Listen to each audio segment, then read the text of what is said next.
Hello, नमस्ते and अस्सलाम वालेकुम टू यू ऑल। मैं मनोज तेजा एक बार फिर आप सभी के सामने हाजिर हूँ हमारे लाइव शो में, जिसका नाम है रेहान स्कूल पॉडकास्ट। हर पॉडकास्ट में हमारे पास एक बहुत ही स्पेशल गेस्ट, स्पेशल मेहमान मौजूद होता है। तो उसी तरीके से ही हमारे आज के एक बहुत ही स्पेशल गेस्ट हैं जिनका नाम है अल्ताफ़ एजुकेशन वाला, जो है हमारे रेहान स्कूल कोरंगी कैंपस के बहुत ही चहीते, बहुत ही मोअज़्ज़ज़ और बहुत ही प्यारे से प्रिंसिपल हैं। तो आप बिना वक्त ज़ाय किए हम उनका वेलकम करते हैं। तो हेलो, नमस्ते एंड अस्सलाम वालेकुम। वालेकुम सलाम। Thank you so much Manoj भाई।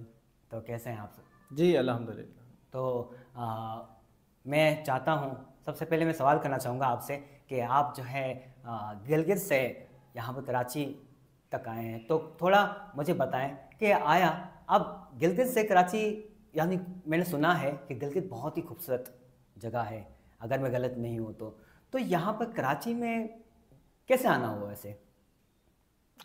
जी देखो, अल्लाह ताला इंसान को कहाँ से कहाँ और कैसे किसी के साथ मिलाना होता है ये नहीं पता होता। सिर्फ आपका इरादा, आपका मकसद, और उससे जब आप कायम रहते हैं तो अल्लाह आपको ऐसे लोगों से मिलवाता है, ऐसे इंस्टीट्यूट से मिलवाता है जिससे आपकी ज़िंदगी में ग्रूमिंग हो जाती है। तो मेरे ख़्याल से मुझे कराची में मैं आया इसलिए था कि जो एजुकेशन मैं वहाँ हासिल कर रहा था और उसके बाद मैं जो पढ़ाने लगा तो मुझे बहुत अच्छा सपोर्ट मिला, बहुत अप्रिशिएट हुई। तो मैंने सोचा क्यों ना, अगर मैं इस अप्रिशिएट को लेते रहूँगा तो मैं अपने आप को ग्रूम नहीं कर सकूँगा। तो वहाँ से मैंने सफ़र बांधा इस कराची के लिए। लेकिन मेरे घर वाले से खुश नहीं थे कि मैं कराची सफ़र करूँ और वहाँ, और मेरा फर्स्ट सफ़र था गांव से कराची आना। तो बहुत मुश्किल सफ़र था और एक नई जगह आके बसना बहुत मुश्किल था, क्योंकि मैं नहीं जानता था कि कराची किसके साथ मुलाकात होगी, कैसे ज़िंदगी बसर होगी, ये मुझे नहीं पता था। मुझे अपने मकसद के साथ में आया था। और मैं यहाँ आते ही डिफरेंट स्कूलों में विज़िट किया और वहाँ मैंने जॉब करने की कोशिश की। और कुछ स्कूलों में मैंने एज ए प्रिंसिपल मैंने जॉब की है, और कॉलेज में प्रोफेसर फिज़िक्स का मैंने पढ़ाया माशाल्लाह, और बेस्ट अवार्ड टीचर मुझे मिला था। माशाल्लाह, ग्रेट। और इसके साथ द सिटी ऑफ नॉलेज में मैं प्रिंसिपल था। और जो ख्वाहिश थी, जो जुनून था, और जो मैं करना चाहता था, उसके लिए रेहान को अल्लाह ताला ने भेज दिया, मेरे साथ जुड़वा दिया। और लेकिन मैं नहीं जानता था कि मैं अपने आप को इतना जल्दी ग्रूम करूं। लेकिन तरीक़ाकार कुछ अलग होते हैं, हर असातिज़ा का, हर सरबराह का और हर इंस्टीट्यूट का। तो मुझे तरीका भी नहीं समझ आ रहा था कि ऐसे इंटरनेट से दोस्ती करके, इंटरनेट के साथ हम अपने आप की दोस्ती बना के पढ़ सकते हैं। तो मेरे लिए बहुत मुश्किल वक्त लम्हा रेहान स्कूल था, जो कि मैं नहीं चाहता था इंटरनेट से सीखना। मैंने बहुत दफ़ा इंटरनेट की वायरिंग काटी है ताकि हमारे स्कूल में इंटरनेट ही ना हो। बहरहाल अल्लाह का शुक्र अदा करता हूँ, वो लम्हा याद करता हूँ, रेहान भाई का शुक्रिया अदा करता हूँ, हमेशा हर दुआ में याद रखता हूँ। मुझे 6 महीना बर्दाश्त किया और मुझे मुसलसल जो मैं उनके लिए प्रॉब्लम क्रिएटर बना, मुझे बर्दाश्त किया और मुझे सिखाया। तो आज आपके साथ हूँ।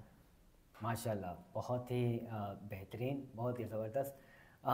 तो मेरा आपसे नेक्स्ट सवाल ये है कि जब आप पहले ऑब्वियसली जब कोई पुरानी जो स्कूल्स होती हैं जिसमें कॉपी, हमारे यहाँ पर ये सिस्टम में कि कॉपी पेंसिल्स नहीं है, सभी मोबाइल्स इस्तेमाल करते हैं, डिवाइसेस इस्तेमाल करते हैं, क्रोम बॉक्स, लैपटॉप इस्तेमाल करते हैं।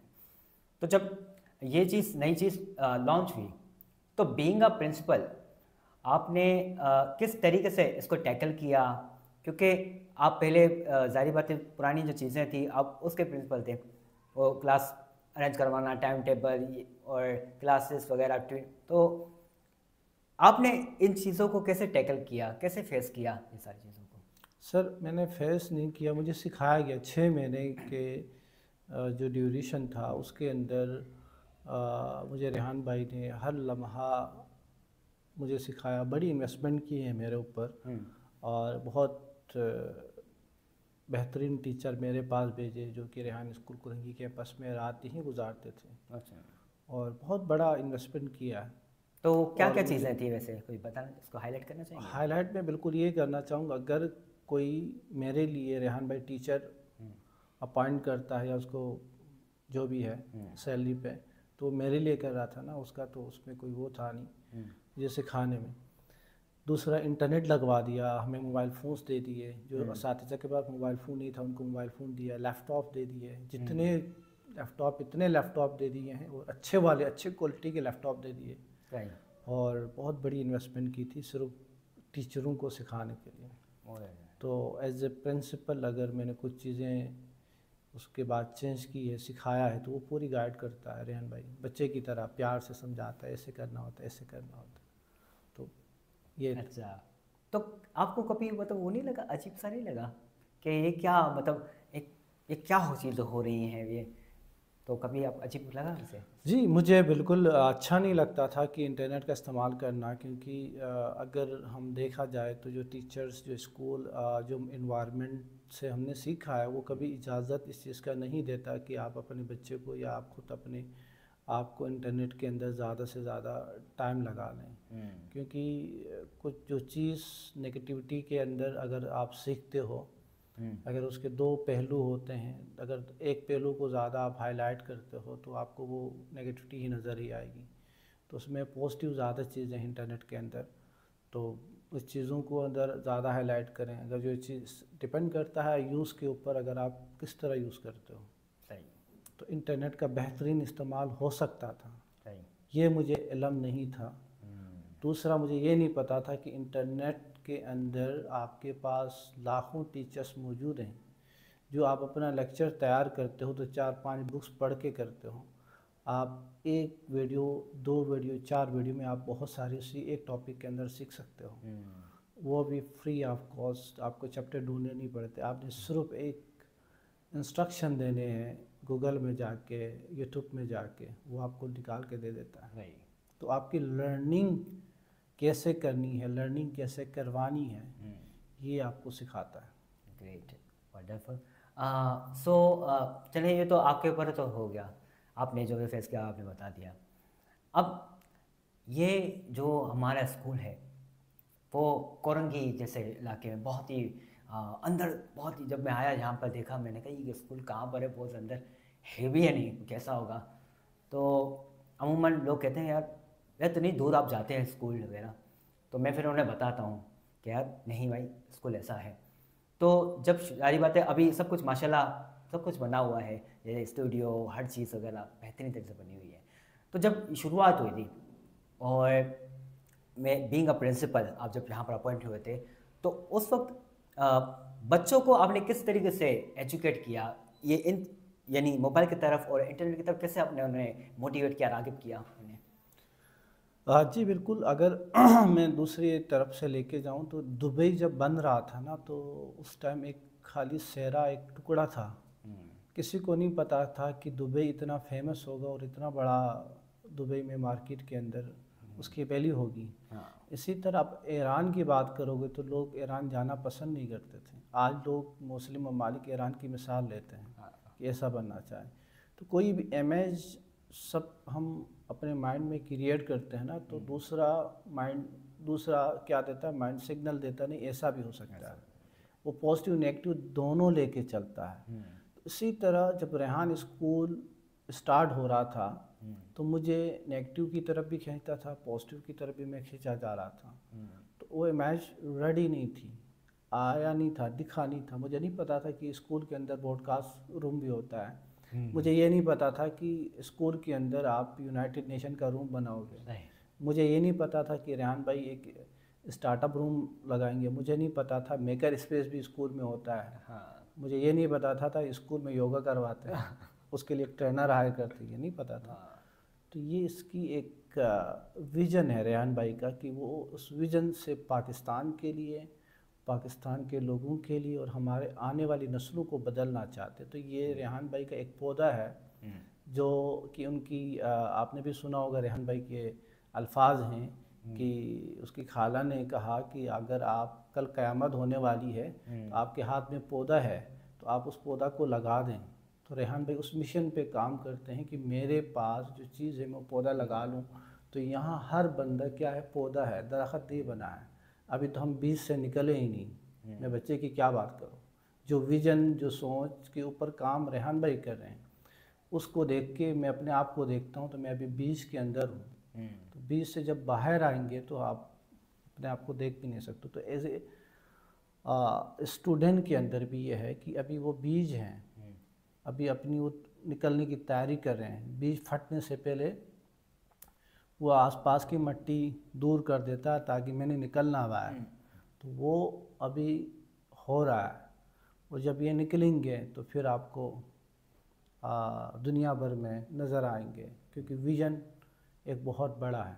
बिल्कुल बिल्कुल, इसमें कोई शक नहीं है कि बहुत ज़्यादा विज़न बहुत बड़ा है। और माशाल्लाह हमारे यहाँ पर एक ख़ासियत यही है कि हमारे यहाँ पर बाहर ममालिक से लोग यहाँ पर आ रहे हैं, ऐसे इलाके में जहाँ पर मतलब आम लोग भी मतलब आने से कतराते हैं, लेकिन वो बाहर के लोग यहाँ पर आते हैं। तो ये हमारे बाहर फ़ख्र की बात है ये जी, तो। आप देख लें दुबई बन जाएगा। आप देखें इतना, जैसे कि आपने कहा, जब मैं पहली दफ़ा आया था स्कूल के अंदर तो मुझे नहीं लग रहा था कि ये स्कूल किस तरह का होगा। मैं इस इलाके के अंदर रेहान स्कूल से पहले से रह रहा हूँ। उसके बाद इलाके के अंदर भी तो तब्दीलियाँ आई हैं, खाली स्कूल की बात नहीं कर रहा। रात को यहाँ पे कोई बिल्कुल अंधेरा छा जाता था, आपके अंदर लाइटें लगी हैं, पौधे लगाए रेहान भाई ने पूरे इलाके के अंदर आसपास जगहों में पौधे लगवाएं। क्यों? इस इलाके को ज़रूरत है इन चीज़ों की। तो आहिस्ता आहिस्ता ये दुबई बन जाएगा। इंशाल्लाह इंशाल्लाह बहुत जल्द वाकई ऐसा वक्त भी आएगा बहुत ज़्यादा, और दिख भी रहा है हमें ऐसा, इतनी सारी तब्दीलियाँ वगैरह, तो अमेजिंग। तो आप ऐसे हमारे जो अभी करंटली जो ऐसा ऐसे आप एजुकेशन वाला भी हैं, तो आपसे कुछ एजुकेशन के सवाल कर दूं। तो हमारे यहाँ पर अभी जो अब तक जो एजुकेशन सिस्टम चल रहा है उसके बारे में क्या ख्याल है आपका? देखो, उसके बारे में मेरा ये ख्याल है, हमें नहीं पता, मुझे और आपको नहीं पता। अगर मुझे आपको पता था तो क्या हम उस तरह पढ़ते? फ्यूचर के बारे में नहीं पता ना कैसे होगा। मैं और आपको किसी ने बताया भी नहीं कि आपका फ्यूचर होगा, उसके अंदर आपके ये मसले होंगे, आप ये करें, किसी ने बताया नहीं। क्योंकि हम अपने आप को उसी तरह लेके जाते हैं जो हमारे आबा अजदाद गुजर गए हैं, उन्हीं को कॉपी पेस्ट करते हैं। एक नया विजन, नई सोच लेके हमने कभी काम ही नहीं किया। बिल्कुल बिल्कुल, ठीक है। तो अब एजुकेशन के अंदर भी क्या है, आपने कोई भी एजुकेशन हो, वट एवर, कोई भी स्कूल हो, अगर वो किसी विजन के साथ काम करता है, पहले तो उस स्कूल का विजन होना चाहिए, फिर जाके बच्चे का विजन होना चाहिए, तो फिर वो दुनिया को बदल सकता है। तो हमें चाहिए कि उस बच्चे का विजन तैयार करें और वो उस विजन के ऊपर काम करें, तो एजुकेशन बहुत बेहतर हो सकती है। बिल्कुल बिल्कुल। और इसके अलावा जो है मैं आपसे ये सवाल पूछूंगा कि वैसे आपने वैसे अपने नाम के आगे वैसे एजुकेशन वाला खुद ही लगाया है या आपको नाम दिया गया था वैसे? देखो, मेरा शौक़ था एजुकेशन के ऊपर काम करना। मेरे सारे भाई जॉब करते हैं गवर्नमेंट में, और गिलगित बल्तिस्तान में जॉब की तरफ बहुत लोग जाते हैं। मेरे शुरू से मैं अपने घर वालों के साथ, लोगों के साथ इस बात से इख्तलाफियात हो जाती थी कि मैं एक टीचर बनूं, मैं पढ़ाऊं। क्योंकि जो मुझे लग रहा था कि एज ए स्टूडेंट मैं एज ए टीचर बनने के बाद वो चीज़ें बदलना चाह रहा था, लेकिन मेरे लिए कोई ऐसा बंदा नहीं था कि जो मुझे गाइड करें। तो अल्लाह ताला ने मुझे यहाँ फेंक दिया कराची में, वैसे बंदे से कनेक्ट हो गए।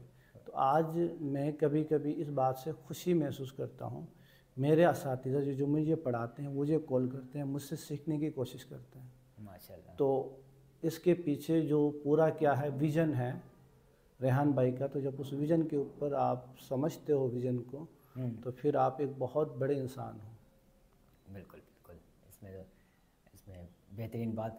अच्छा, तो आप वैसे क्या समझते हैं कि हमारे जो नौजवान हैं वो इतने ज़्यादा कामयाब क्यों नहीं है? क्या कमी है नौजवानों के अंदर, हमारे इस पाकिस्तान के नौजवानों में? हाँ जी, बिल्कुल। देखो वजह ये है ना कि हमने कभी अपने आप का गोल सेट नहीं किया है। हम्म, हमने कभी वक्त के साथ चलने की कोशिश नहीं की है। हम्म, हमने कभी कुछ नया करने की कोशिश नहीं की है। हम वही करना चाहते हैं जो पहले से हो रहा हो, हम्म, और हमें जो गाइड कर रहा है या जो हमें विज़न दिखा रहा है वो भी वही चाहता है जो मैं हूँ वैसे बने।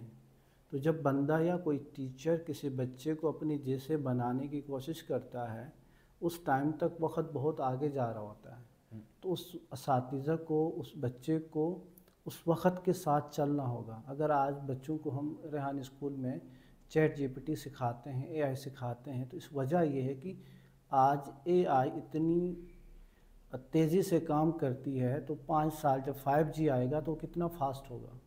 हम्म, तो हमें कनेक्ट होना चाहिए इंटरनेट के साथ, हमें कनेक्ट होना चाहिए विज़न के साथ, हमें कनेक्ट होना चाहिए दुनिया के साथ, ताकि हम अपने आप को बेहतरीन ममालिक के साथ, अपने मुल्क को जोड़ सकें। तो अगर एक बंदा की ख्वाहिश होती है ये करने को, हम्म, तो एक बंदा नहीं कर सकता। उसके लिए 100 बंदों को तैयार होना होगा।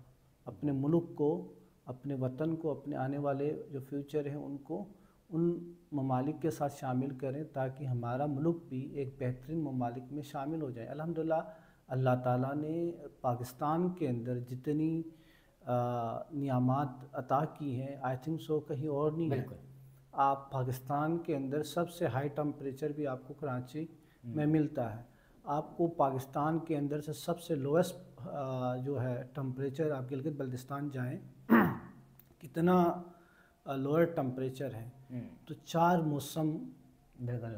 अल्लाह ताला अल्लाह ने, ताला ने, बिल्कुल। पहाड़ पाकिस्तान में, दरिया सबसे अच्छे पाकिस्तान हम्म, में, ठीक है, सबसे अच्छा क्या कहते हैं, कपास पाकिस्तान में, अच्छा चावल पाकिस्तान में, अच्छा आम पाकिस्तान में, बिल्कुल। इतना सारा प्रोडक्ट पाकिस्तान में अच्छा है।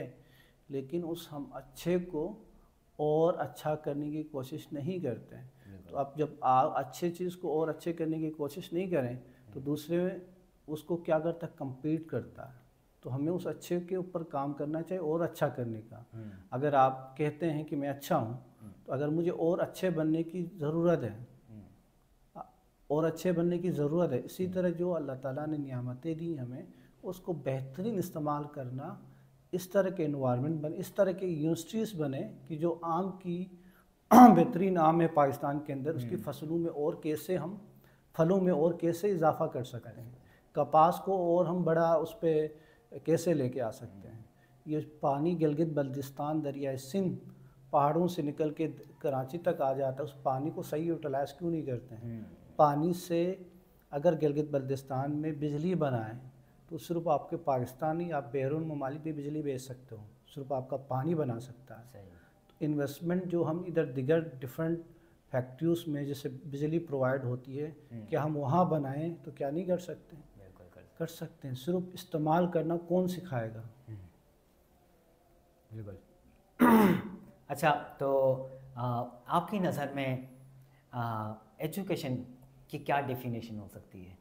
मेरी नज़र में एजुकेशन की डिफ़ाइन ये है कि अगर आप कोई डिग्री लेते हो तो वो एजुकेशन की डिफ़ाइन नहीं है। हम्म, मैं अपने बच्चों को ऐसे पढ़ाना चाहता हूँ कि उनको नॉलेज हो, उनको रटिफिकेशन के अंदर नहीं लेके आऊँ, हम्म, उनको हर चीज़ के बारे में इल्म हो, और उनको किसी विज़न के साथ अलाइन हो, कोई मकसद दे दूँ ताकि वो अपने मकसद के ऊपर काम करें। एजुकेशन ऐसी है कि सिर्फ आपको पास नॉलेज हो, इसको एजुकेशन नहीं कहते हैं। बिल्कुल। एजुकेशन कहते हैं आप उस एजुकेशन जो आपने सीखा, जो नॉलेज, उसको इम्प्लीमेंट करें, हम्म, तो वो आपकी एजुकेशन है। बेहतरीन, बेहतरीन। तो नाज़रीन, हमारा वक्त हो चुका है, तो हम जाते जाते आपसे आखिरी सवाल करेंगे। मैं सवाल नहीं बल्कि चाहूँगा कि आप हमारी ऑडियंस को क्या पैगाम देना चाहते हैं? मैं अपने ऑडियंस को, आपको और अपने आप को ये एडवाइस करना चाहूँगा कि हम अपना वक्त हम्म, कम है हमारे पास, उस वक्त की कदर करें, और ज़्यादा से ज़्यादा हम चीज़ों को सीखें, और जो सीखा है दूसरों को सिखाएं, और इन चीज़ों को इम्प्लीमेंट करें जो हमें पता हो। Alright. Thank you so much. Thank you, thank you. आपका बहुत बहुत शुक्रिया। बहुत थैंक यू सो मच। तो नाज़रीन, ये थे हमारे साथ अल्ताफ़ एजुकेशन वाला। बहुत ही प्यारे इंसान हैं, बहुत ही मोअज़्ज़ज़ इंसान हैं, बहुत ही ज़बरदस्त हैं और हमारे बड़े भाई के जैसे ही हैं। सो इंशाल्लाह अपना बहुत बहुत ख्याल रखिएगा, इसी दुआ के साथ कि पाकिस्तान इसी तरीके से तरक्की करे और हर कोई तरक्की करे और आबाद रहे। सो एंड में हम नारा लगाएंगे मिलके, तो पाकिस्तान जिंदाबाद। जिंदाबाद।